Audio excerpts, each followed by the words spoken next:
Hi, folks. Steve Urban here, host of the Riderflex Podcast and founder and CEO of our day job, recruiting firm Riderflex.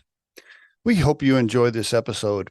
And as a reminder, please subscribe to the podcast for updates and news. If you haven't already, check out the series of books we've published on hiring, interviewing, and overall career advice titled The Riderflex Guide. And finally, today's episode is brought to you by Class 6 Partners. Are you ready to sell your business or raise capital? Class 6 Partners guides you through the entire process, from business optimization to securing the perfect deal. With over $3 billion in transactions, they turn your business dreams into reality. Visit class6partners.com to start your journey today. You know, I've tried really hard to stop using creamer in my coffee. And lately I'm using this cashew milk, if you can call it that, which is way better than the 140 calorie per tablespoon creamer you can buy, right? The normal, the other crap. Oh, Beth, it's hard. It's hard. Any particular reason you're not using creamer in your coffee? Yeah, because that heavy calorie creamer, no matter how much I Mm-hmm. work out in the morning, still affects my little tummy area, which I'm trying to hard Mm-hmm. to. I'm 57, so it's not like I'm going to have like a washboard stomach or something at 57. I don't think, but I would I would like to cut back on it a little bit. Might be the beers too, but I'm trying to watch that too. Well, light beer is 75% water. It So you tastes can look. and it tastes like it. That's the problem. My friend drinks that Michelob Ultra Light, and I was like, Don, I cannot drink this, man. Mhm. This has no taste. Anyway, I'm having my coffee. So this is my second week of this cashew stuff. I don't know. We'll see. How about you? How do you drink yours? I like something white in it. I'm not too particular, but I do. Recently, we use oat milk, Yeah. and there's like an oat milk kind of a creamer. But the one that I really do like, it's called Ripple, and Okay. it's a non-dairy creamer, and they have a half and half that is almost indistinguishable from regular half and half with a lot less of the calories. I think Okay. it's don't quote me on this, but I think it's pea shoot milk, so from peas. Pea shoot milk. Ripple is the It's a brand that okay. they have like all kinds of like Okay. alternative, as you said, milks. Okay. Okay. Yeah, milks. Yeah, that's so funny. I'm like, it's milk. I think I read something in the news where like the dairy industry tried to sue them or whatever, where they're like, you can't Yeah, say milk. yeah. I think we live in a world where we don't really understand the long-term consequences of very much. So nobody's really done like a full cycle study on exactly what the consequences are from different things. But I mean, I think that for the most part, grinding up some, protein filled peas or nuts and then like, putting them as part of your diet, I think it's not a horrible thing. I think there's a lot worse things out there that were No created by doubt. human beings. Yeah, for sure. For sure. So Beth, you're in Denver, right? Yep. Tell us a little bit about you, the person. How about this? Sure. Why don't we start with mom, dad, siblings, stuff like that? Go for it. Well, my parents, so I grew up in between Florida and San Francisco, and we used to take the four kids in the back of the Volvo with the dog and the cat and travel from Florida all the way across country to San Francisco and back every summer and winter because we had family there and lots of people there. So I saw a lot of the country. And Cool. then there were four of us and we all scattered big time. Like I did my undergrad at Florida State, which is, Florida's a big state. So it was at least, 4 or 5 hours away from Central Florida. And then I did my graduate work here in Denver, and that's where I met my husband. And 2 kids later, we love being in Colorado. It's a really, I think it's one of those states where everybody is like waving you through on the 4-way stop, and then people are just really nice, and everybody wants to be outside, which is fantastic. Yeah, it is a special place. What'd your folks do? Your mom, dad, what'd they do? Curious. Oh, interesting. So mom, she was a stay-at-home mom for a long time, went back to school, got her accounting degree, became a CPA, became a controller of an environmental firm. Dad was an engineer. Mom retired, ran a homeless shelter, retired from that, became a teacher, retired from that. They both became master gardeners. They kind of failed at retiring, or at least mom did quite a bit. The life that they supplied us was very much like, we knew that going to college was something that they paid for the first 4 years, and I think that that's something that is very difficult to do in this day and age. And my spouse, he joined the military in 2001 and is part of the National Guard. So we get all of our children's college paid for at least 2 years. Although my son enlisted, he's in Raleigh, North Carolina, and 82nd Airborne right now. So very proud of him. And so he's got his college taken care of, although that child just wants to jump out of planes. So your folks put 4 kids through college? Mm-hmm. That's a load right there. I mean, that's a lot of money. Yeah. It is 600%, back in the late 1900s when we went to school, late 1980s. True. A little different. Yeah, a little different. Yeah, a little different. It's a lot better now. Not really. Go, a lot better then. How old your boy then? Is he 19, 20?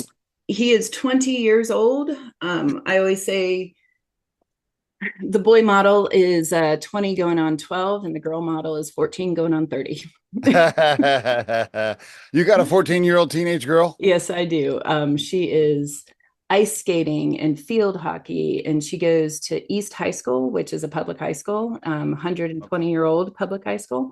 Okay. And it is a phenomenal high school. Like there are, she's in debate clubs, she's doing track, she's doing all of these things because they have so many different things that the kids can belong to. And the principal is like, every kid here wants to be here. And I love that attitude. Like, that's nice. Really, really good. Yeah. That's cool. Really that's cool. Teenage girls between 13 and 18 can be a challenge, but maybe it sounds like you're okay so far. So far, okay. But yeah, talk to my husband. We had 4. They're all grown now, but we had 4, 3 boys, 1 girl. Yep. And man, our daughter, oh boy, she was hell there for a few years. It was rough. well, she had 3 older brothers. There's a lot of personalities that were taken. And now she calls more than any of them. She gave us the roughest time, but now as adults, like she calls and checks in and talks to us more regularly, which I find fascinating. But anyway, that's awesome.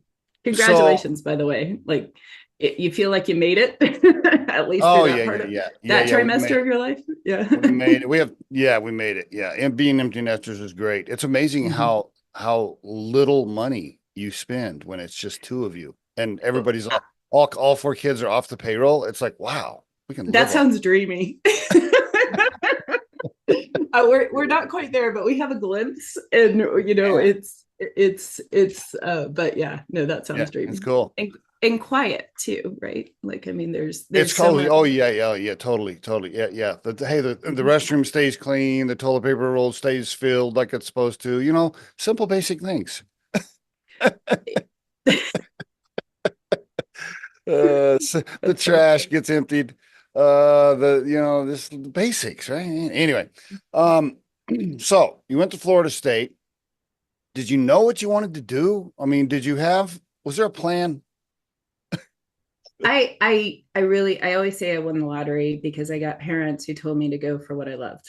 And so I Okay. fell in love with Greek and Latin and spent a year in Italy doing archaeology for Etruscan archaeology, which is pre-Roman. And Wow. it was fantastic. And I Wow. got hooked. And so that's why I came to Colorado, is to do archaeology. University of Denver had the only applied, like dig in the dirt applied archaeological program in the United States at the time. And Wow. so Okay. I was loving, and archaeology is it's physical, right? Like it's tangible. And so it's like you had the ability to use statistics and use, qualitative ethnography. Like there's so many different tools that I learned that later in life, did not connect the dots, did not know what I wanted to do, did not know what I wanted to be, and really just sort of pursued what I was interested in until I graduated, and I took a pretty sharp right turn and said, I need to pay back some student loans. And that was hard, but I mean, really good. I was a programmer too, which was handy. So I did a lot of .com programming. And Steve, you remember back in the day before like e-readers and Stack Overflow and Google, like, right? I mean, they would put me on a plane with a book and they're like, you're debugging Java next week. You're debugging C++, go for it. And I'd have the book on the plane and I'd study like the language before I had to go debug it. It's great, really great experience. And I don't know, or I don't see that we're giving younger people that type of experience anymore, Mm. where they're just supposed to figure it out. And that was probably the biggest, gift that I got, is that time to try to figure things out. And I think a career is something you look back on. It's pretty hard to plan. Do you still get to play in the dirt? Do you still get to? Always. I do a lot more gardening these days, but that's definitely a retirement plan. It's fascinating. You dig stuff up in the dirt and you're like, what human put this here for what reason? Like, I mean, Right, it's right, so right. Yeah. so interesting. Do you we could go down a rabbit hole here. Do you know who Hancock is? I do. Yes, Yeah. yes, yes. Fingerprints of the gods, right? Yeah, I was just listening to I think he's been on a bunch of podcasts, but I was just Yep. listening to some clips with his recent interview with Joe Rogan just recently. Hmm. What are your thoughts on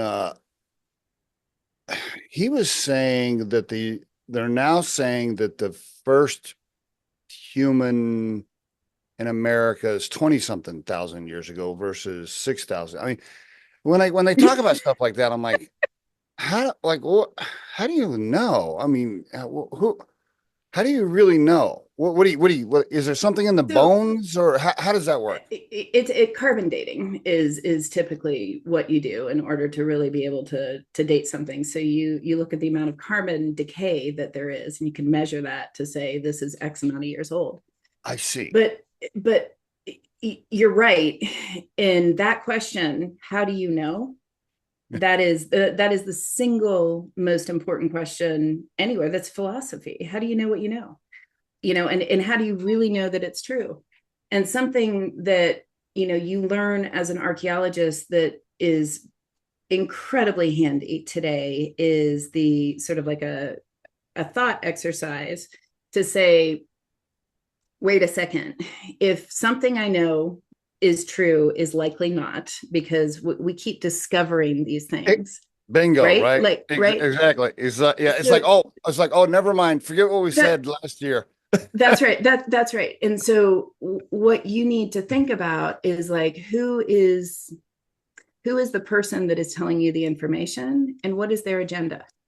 Oh, And so, right, right. like, who Mm, sponsored the study? mm, And there's so uh, many things where you can look back on. okay. And I have a book. It's called Okay. AI for the Rest of Us. All And right. in this book, what I did is I put some pictures of models and this is a model of a tiger, right? Or a lion. Okay. And that is not what lions do.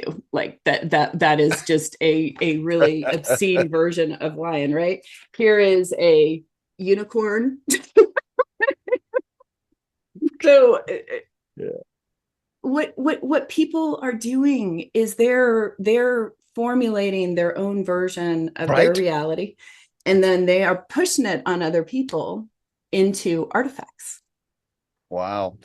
Interesting. Okay, your book, by the way, it's available on Amazon, I'm guessing. It is Or available on Amazon. It's called AI for the Rest of Us, all and right. I wrote it because I was sick and tired of everybody math-splaining what AI is. That's no, it's not helpful for anybody. Like, I Right. want AI to be for everyone. Okay, let's get into it a little bit. But before we do, 20 something years at IBM. Is that what it was? Did I see that? Mm-hmm. Yeah. I, Wow. I was I was a global exec, and the type of exec I was a technical executive. So I was a distinguished engineer. And that's an appointment that you get, which means that you get to speak truth to power. So I could call Okay. up anybody and be like, hey, Arvind, this is not right. And it was fantastic. But I'll tell you, I graduated. Like, I learned everything I could. And so many of the experiences that I learned, I had no idea how much I knew, because I was in this like 350,000 global company, right? I did so many different things. I learned everything that I possibly could. And I'm like, all right, I'm out. I'm graduating. I'm going to go open my own company. And it's thrilling. It's terrifying. It's fantastic. It's all of the things all at once. So, what's your husband do? He is the I would say he's the dramatic one. So he was a general contractor when I met him. So he's building houses. He built our first house when we were like 20 something. Okay. And then he decided he wanted to become a pilot, joined the National Guard, flew Blackhawks, 3 deployments, Iraq, and Afghanistan. Wow. And then switched to Lakotas, which is another rotor airframe. And then he is now a frontier pilot, and he just retired from the National Guard after 23 years of serving. So, Is he still flying? yep, he flies for Frontier now. So he switched to it's rotor to fixed wing. So now he flies jets, and we're in it's pretty funny because like both of us kind of started over like at the bottom of like, we were kind of big fish in the pond, right? And now we're like kind of starting over. Yeah. Yeah. And he's at Frontier now. He really likes the Airbus, the A320s, and he does out and backs and is home 18 days a month. So that's fantastic. Okay, now being gone half the month can be challenging on the fact that you have a teenage daughter at home. So yeah, no wonder you said something earlier. Yeah, yeah. Okay. Well, but I'll tell you, Steve, like nothing compared to the 6 years of him being deployed. Because Oh, I could yeah. tell you Wow. that Okay. is Mm, something mm. I don't wish on my worst enemy. I Like that got you. that is a very different, being away and knowing your husband's getting shot at like Yeah, is right. not Boy. not a good thing. So, as many wild adventures and crazy changes and pivots that he made, when you said, "Hey, by the way, I'm going to quit my 20-year job at IBM and start a company," you probably finished that off with, "And by the way, you owe me because you've done a bunch of crazy shit. So now I'm going to crazy." Nothing like that. I have no idea what you're talking about. It's uh, like you've been married for a little bit yourself. How long have you been yes, married? yes, for sure. So, did you moonlight a little bit at first to get back, or did you just quit cold turkey and start? Walk us through a little bit of the transition. So leaving IBM, it's very intentional. So very, very much looked at it as like, how do I retire from this job? How do I graduate, kind of thing? How do I move Okay. on? Okay. And the I did quite a bit. I became the chief data officer of our $34 billion managed services division. And I got to be in the room where it happened, where we rolled that off into a new company called Kyndryl. So I watched IBM kind of like Lego block pieces Okay. out. And there's a lot of complexity there. But that was where I got to perform. And I was an acting chief data officer looking at how can we transform our people using data. And so we needed to upskill and reskill about 25% of the populations over, 110,000 humans in 175 countries. And so we got to looking at like all of the different data sources, putting them all together. And a lot of what we do is, and still do today, is really try to see what is the data telling us about a human being. And what we found is instead of like a job They're role all skill crazy. set, The data well, told okay, you. The data told you everybody's crazy. well, not only that, I mean, Sorry. Steve, I didn't mean they're unconstrained because they were classified as like a customer service rep, right? But you look at them and you're like, holy crap, you have a master's degree in information systems. What are you doing? And Right. they're like, yeah, I got 2 kids to feed. I got to do this job because I Yep. need the work. A lot of that Or going we on. right? Like we were looking at like a log file analysis person who had a PhD in physics. And I'm like, do you want to work at quantum? He's like, yeah, that's why I keep taking all these classes. So what we did is we started looking at the whole person, like just like you wanted to talk about like who I am, right? Like that who we are is so much bigger than that job role skill set, that Yes. classification that HR had.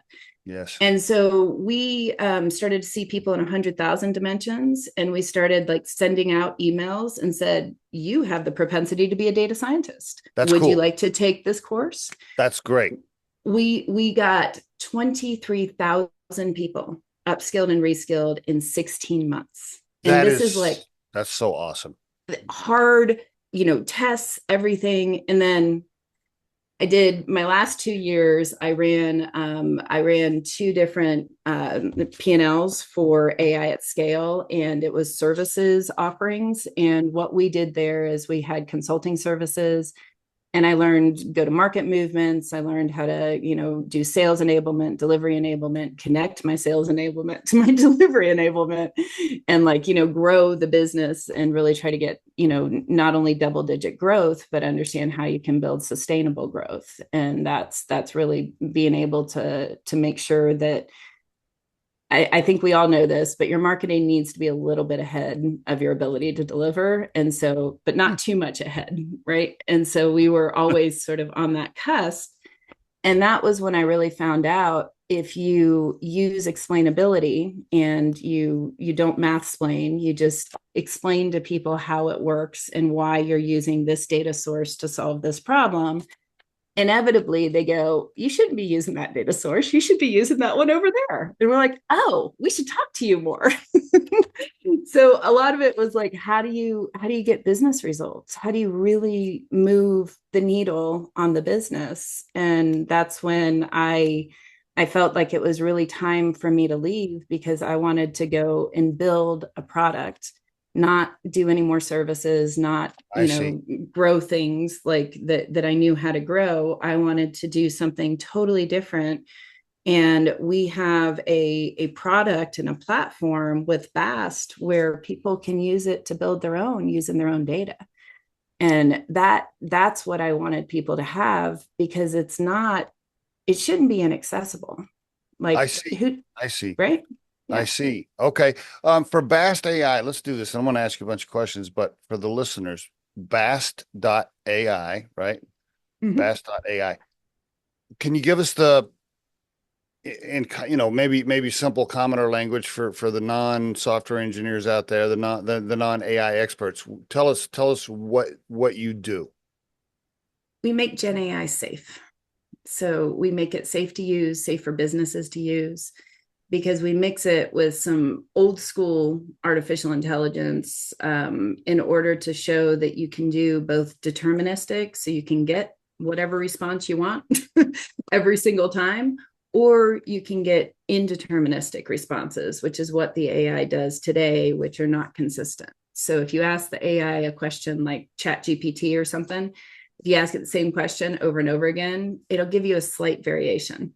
And that's not good because it's not consistent, and businesses need consistency. So we give them both, and we show them how to do it using their own data. And the spaces that we have chosen to go into, it's been right now I have more demand than I can supply, which is a very good problem to have. That's hey, nice. And so, but we, what I'm doing is I'm choosing to do the things that are near and dear to my heart. One of the very first POCs that we did is for medics in theater, so medics in war zones. And the medics, who have, pretty severe cognitive load, they have multiple patients, multiple injuries, they need a way to, surface the next step in a procedure. So what we did is we built an AI that says, here's the next step in the procedure, and here's a picture of the page in case you want to see the diagram. And you can pull that up at any given time. And then the best part about it is that it carries that entire audit trail. So that medic doesn't have to relive all of the decisions that they made. They were able to use it as a reference guide in the field. And how we built it is we wanted to show the world that you didn't need large compute and large data.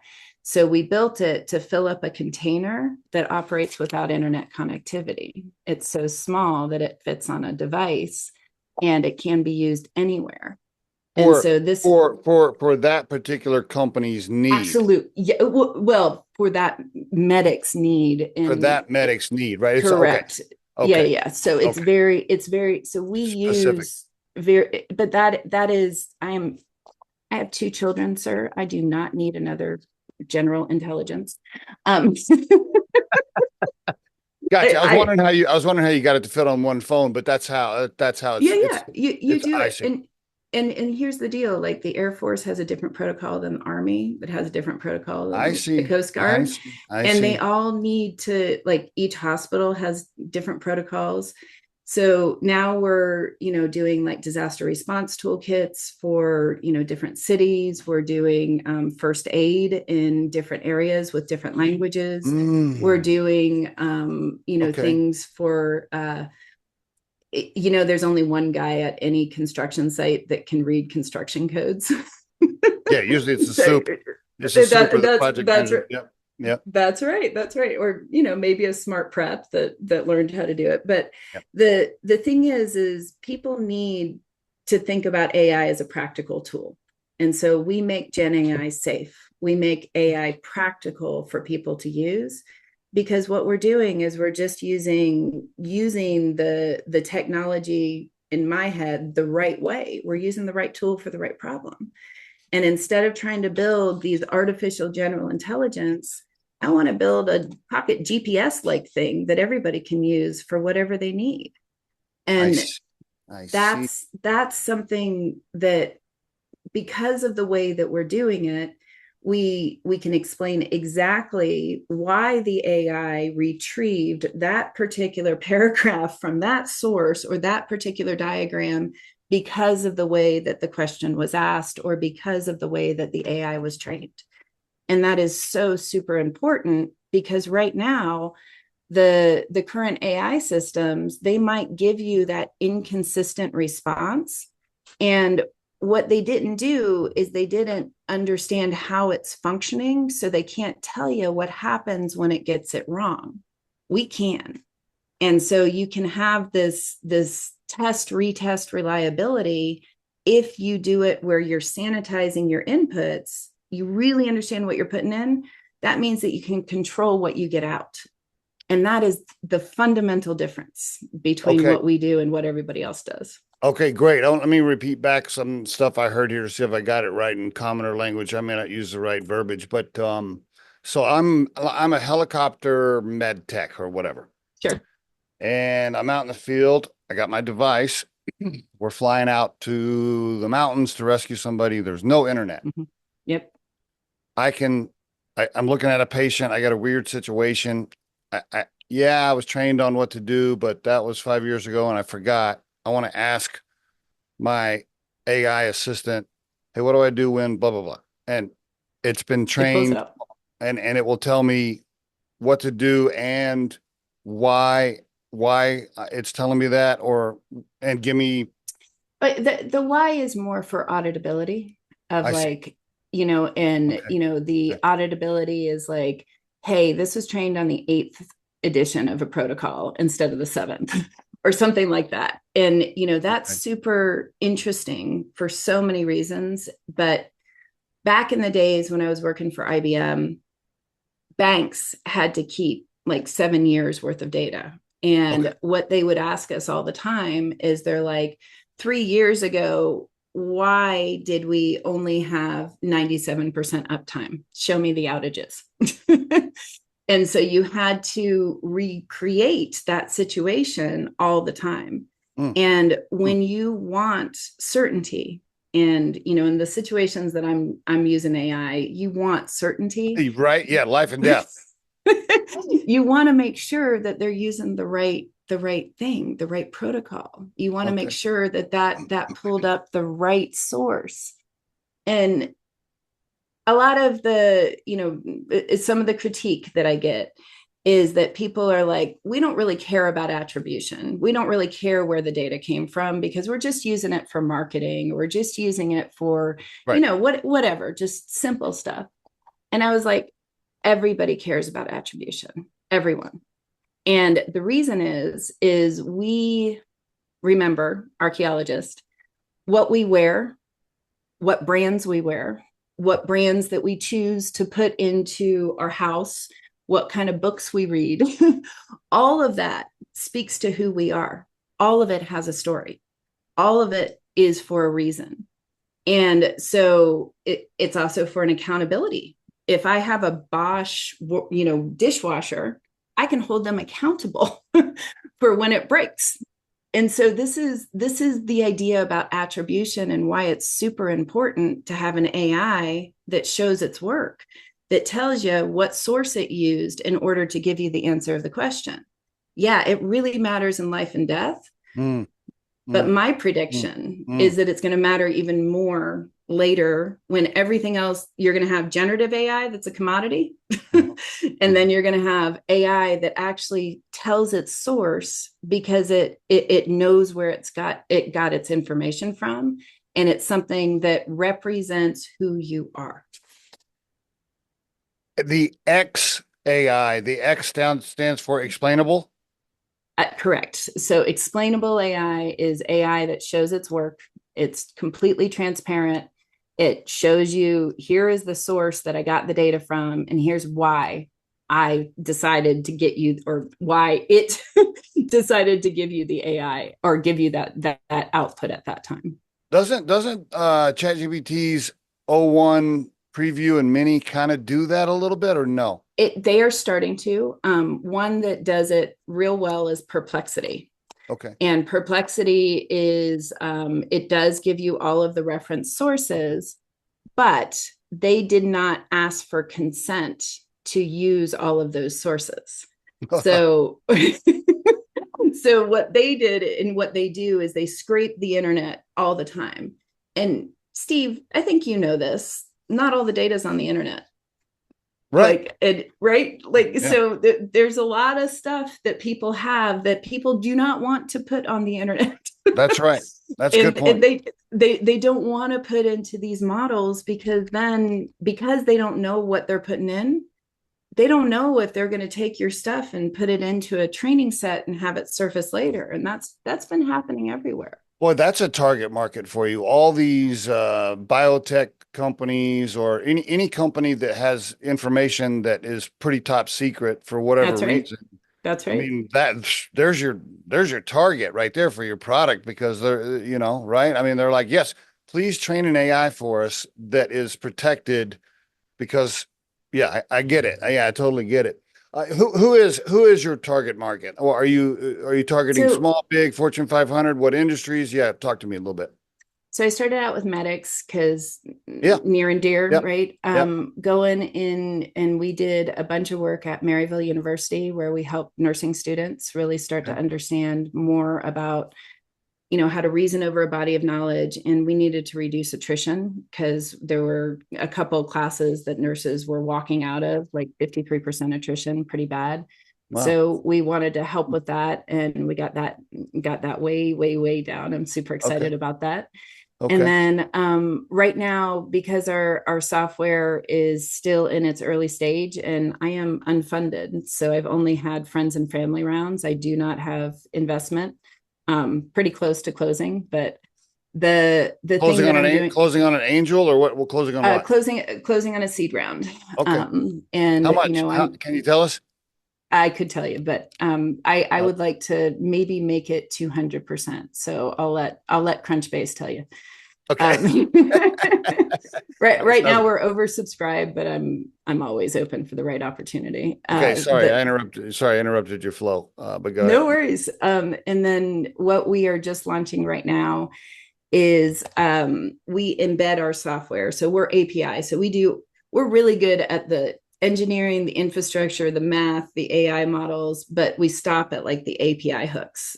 Somebody's got to put a front end on top of it that knows how to do the front end stuff. So we are just APIs. And so we're hooking into this really cool career development. It's called Career Highways, and they are focused on 16 to 26-year-olds in the south side of Chicago, all the way up to the Wisconsin area. They have 20,000 employers, 3.5 million jobs, and over 200,000 users, where we're using the AI to do skills-based hiring and in that locality. Like, here's a construction job down the street, a retail job down the street, a manufacturing job down the street. Here's how your skills match in the words, the language. Here's how they match the construction job. Here's a resume for your construction job, your retail job, your manufacturing job.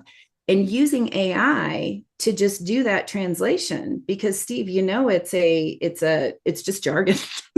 Like, and that's what I want people to have access to, is I want them to understand that AI can give you the right words.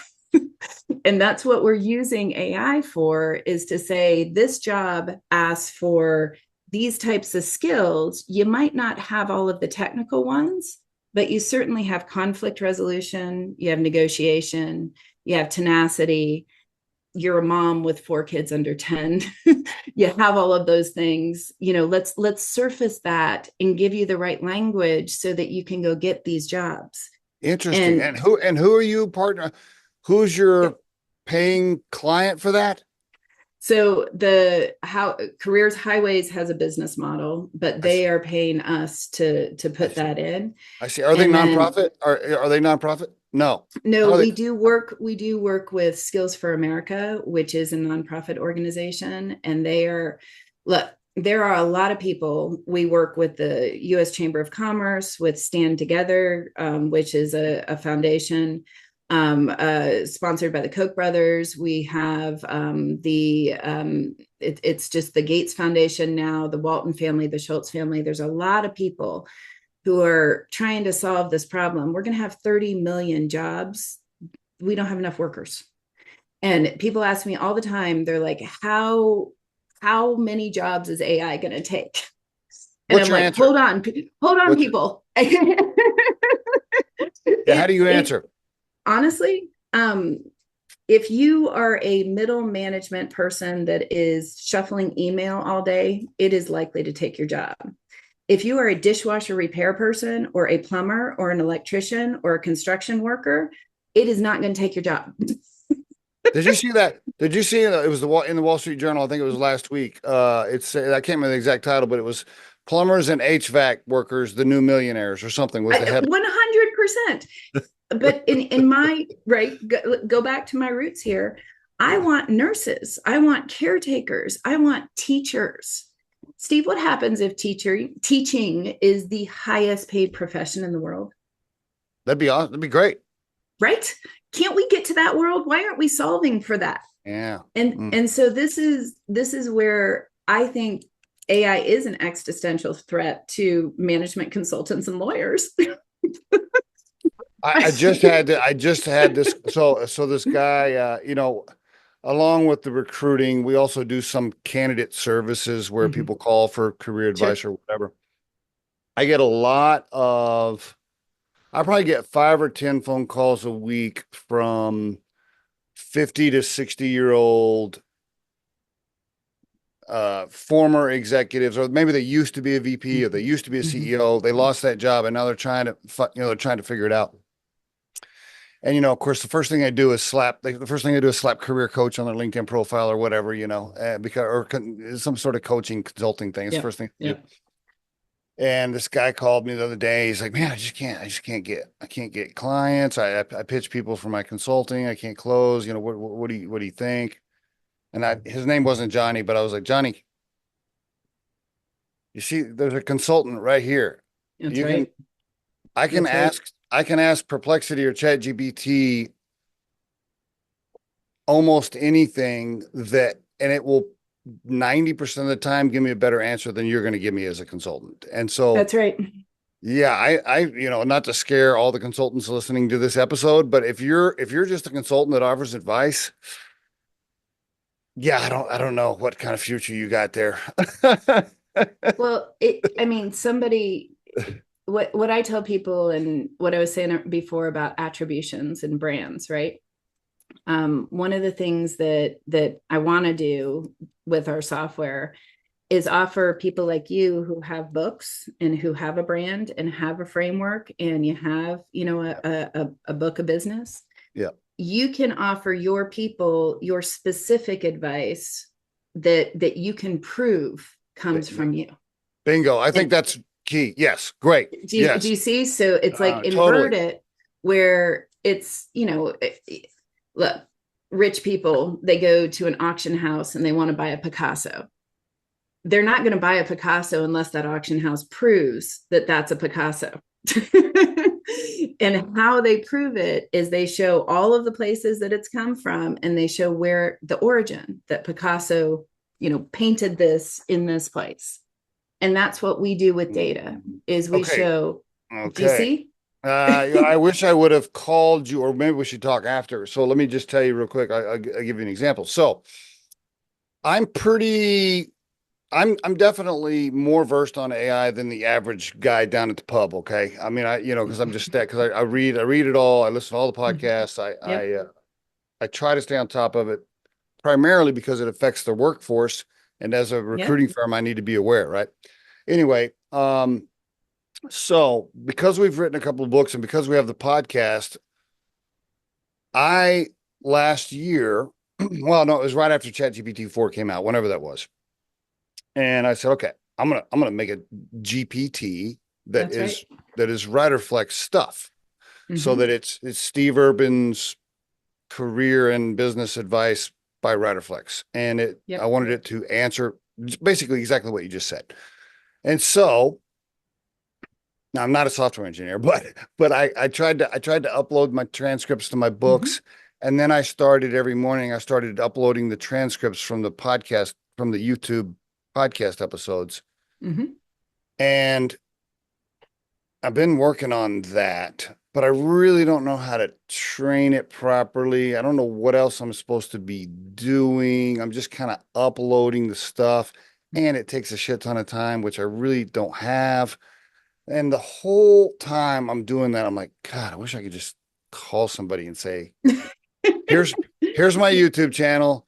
Here are my books. Yep. Can you please just turn this into a GPT? I would have paid you to do that, just so you know. And now you know why we have more demand than we can supply. I in definitely in would have. in Yes. in a nutshell. And what I want to do is make that where you just go on to the Bast website, you say, I'd like, this GPT on, or let's not call it a GPT. I'd like this version of Agent, this me. agent. I'd This like this agent. agent, that's right. Yeah, This agent. agent for me, upload all my stuff and boom, start testing it. Please.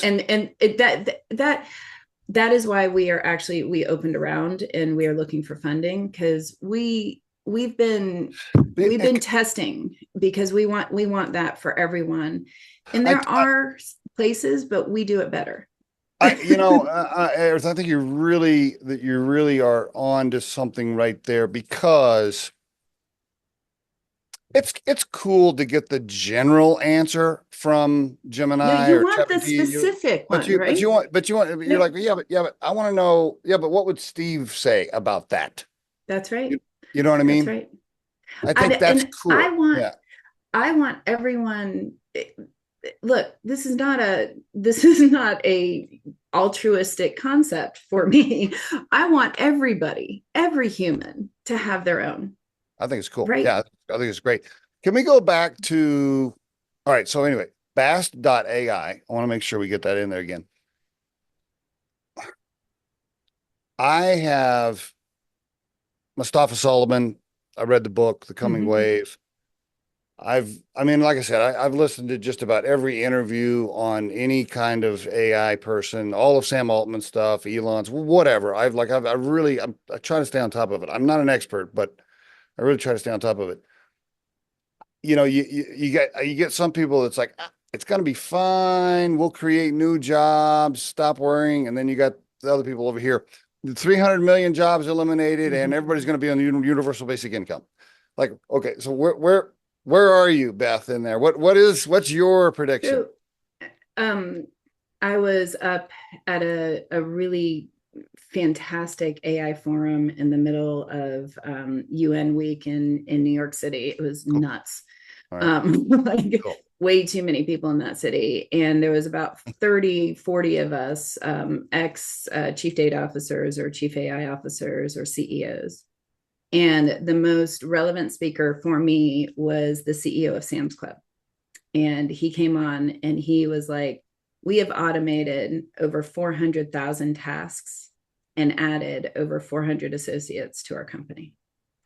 And the companies that know and understand and have the necessity, Walmart, 600,000 people on a monthly basis, hiring and firing.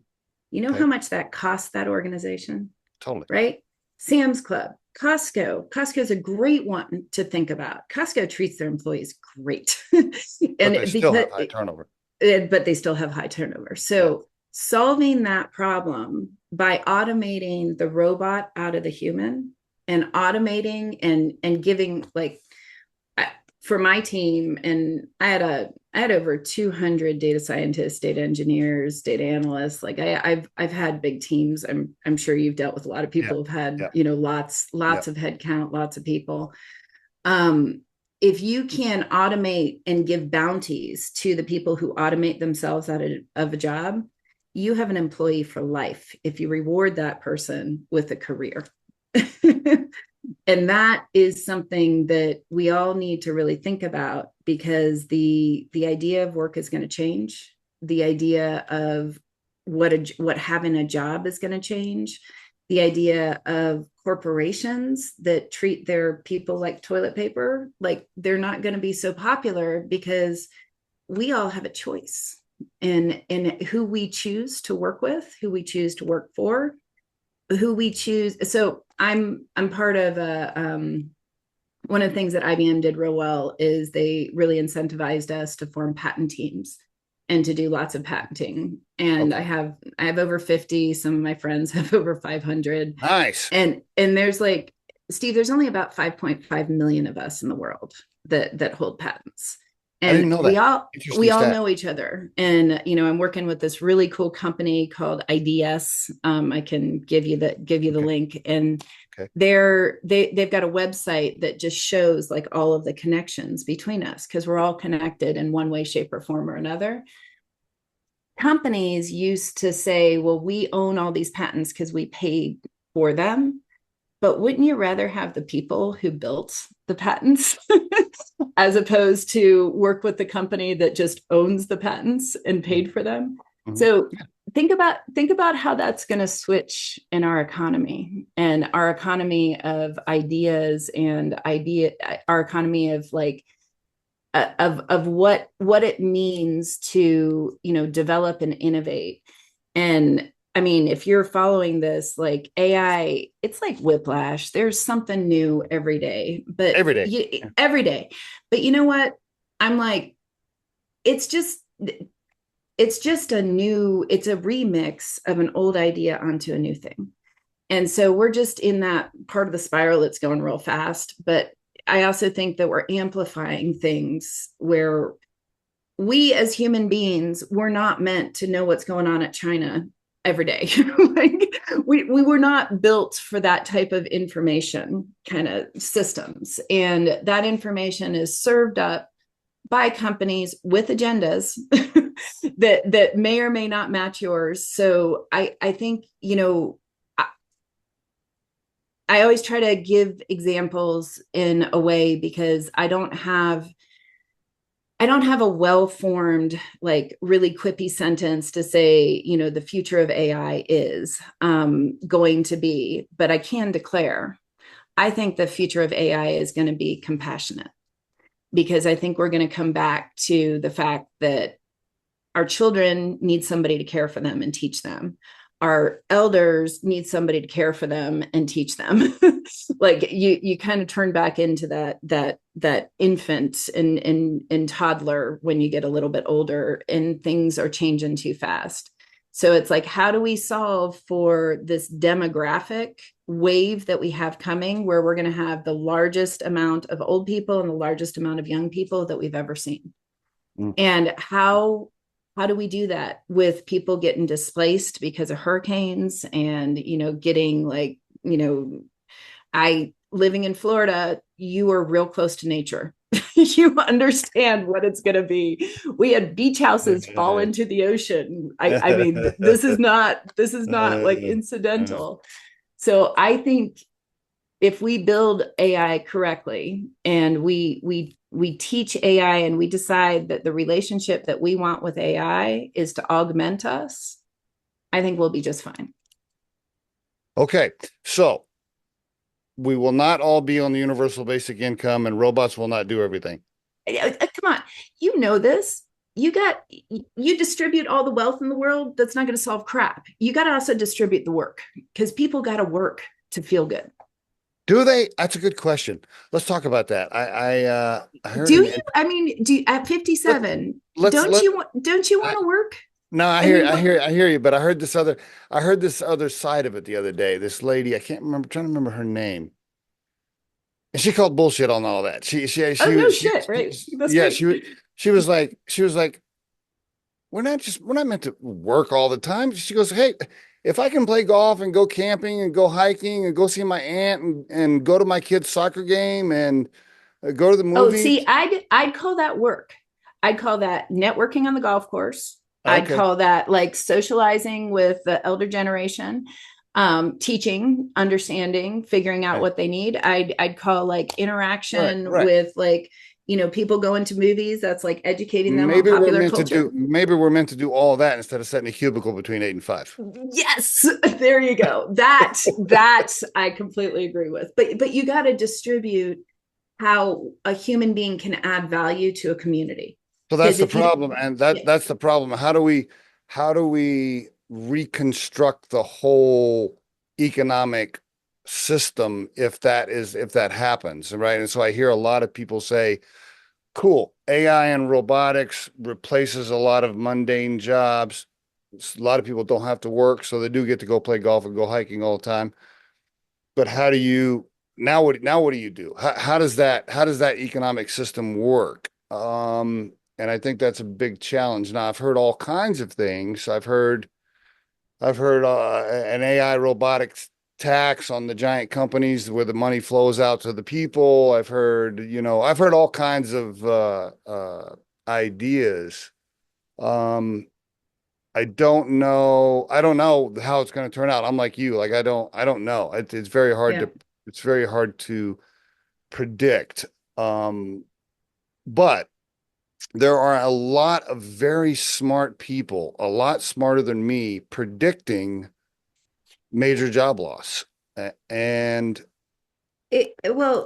again, the people who are afraid typically have something to be afraid about. So the people who might be predicting the job loss, it is gonna change the nature of jobs and work, and as you said, it's our economic system that's going to change. I think so. Yeah, and I think what I want is everybody, and I know this, it's it's so flippin' hard to get people to understand what is the problem that you really want to solve. Because the problem that we're solving right now is we're spending $1,000 in making AI more powerful, with only $1 making AI more safe. I don't think I don't want the smartest people in the world trying to solve the problem on making AI more powerful. Like I want to get 500 of those dollars making AI more safe and practical, what I'm doing. Cause like that makes more sense to me.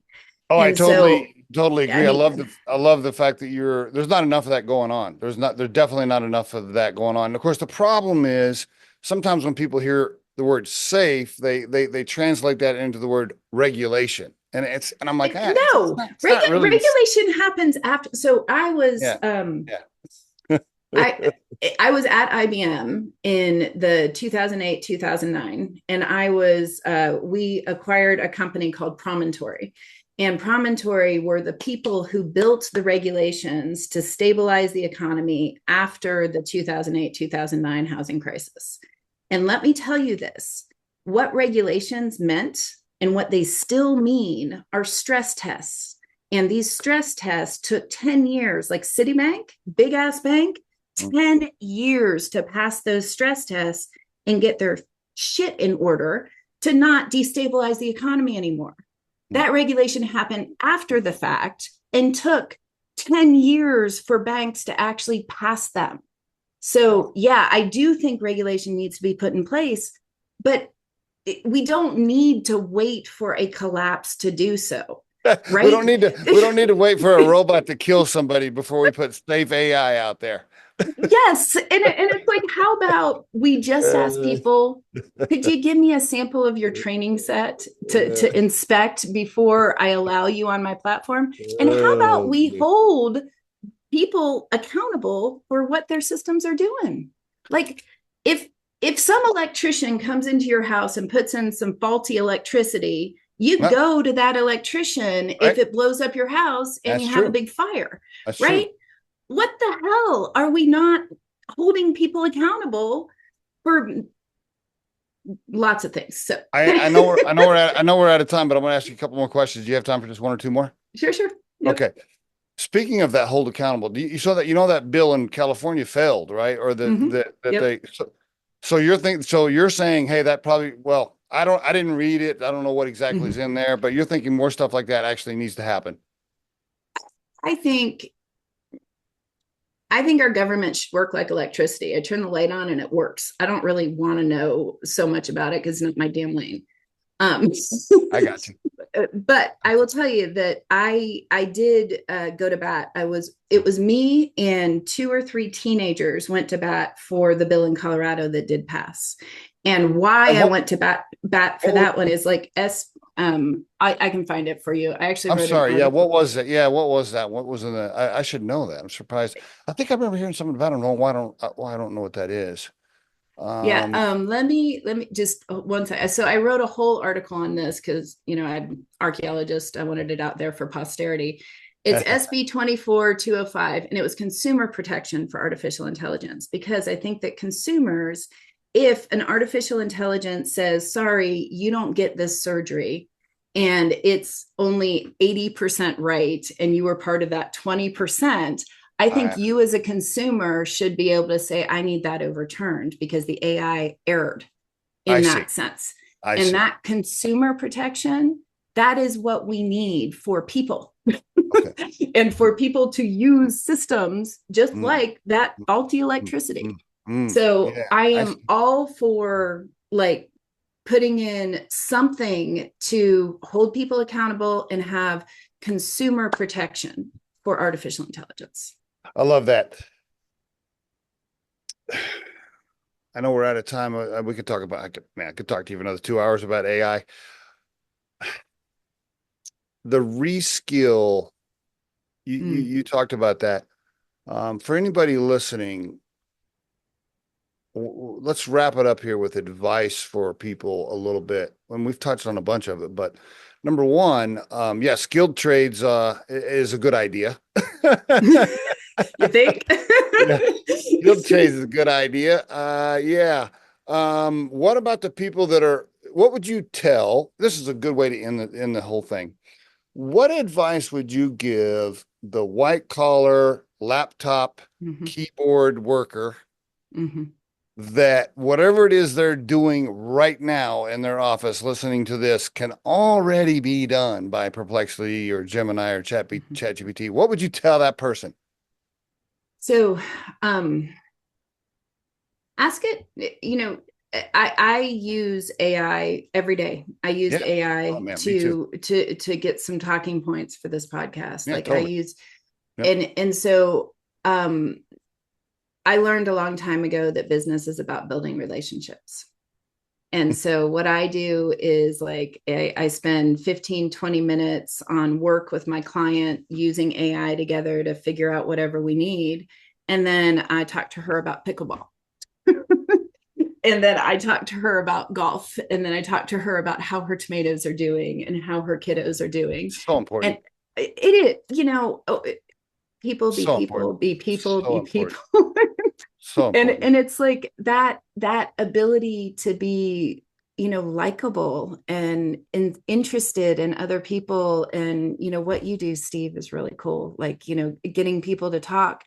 That's what they should be doing, is use AI to do the robotic part of your job, to fill out the forms, do the blog, do the marketing, do the, talking points, do the, it's a great metaphor search engine. So if you need a metaphor for something to explain it simply, or explain it to me like I'm 5 years old, love doing that. Love doing that, right? I do that all the time. How do I say this in English, in plain, right? It's an amazing tool for that. But, be curious about the people, and build relationships. Great advice. And I'll just add to that by saying, I just put this out recently. The best way to think about it, if you're listening to this episode, is AI is literally leveling the playing field as it relates to IQ. Therefore, EQ matters more now than ever before. Isn't that funny? Well, in being right, but being genuine. So if you're a middle class, office worker, you've got to have some other interests. Do you like to go hiking? Do you like to go ATV? Do you like to go shooting? Do you like to go, what do you like to do? What are you interested in? And then, go find your people and build a community. Exactly. Beth, thank you so much. Congratulations on having the guts to start Bast AI. We didn't really get a chance to talk about all the scary parts about starting a company and leaving a cushy job at IBM. It's fine. Everybody can. I'm just teasing. Yeah, no. Yeah. I know there had to be, I'm sure there were a few nights where you're laying there going, what the hell what am I doing? Oh my God, this is going to work. You wake up and, oh yeah, all that. Thanks for being on the show, Beth. I really appreciate it. Same. Thank you.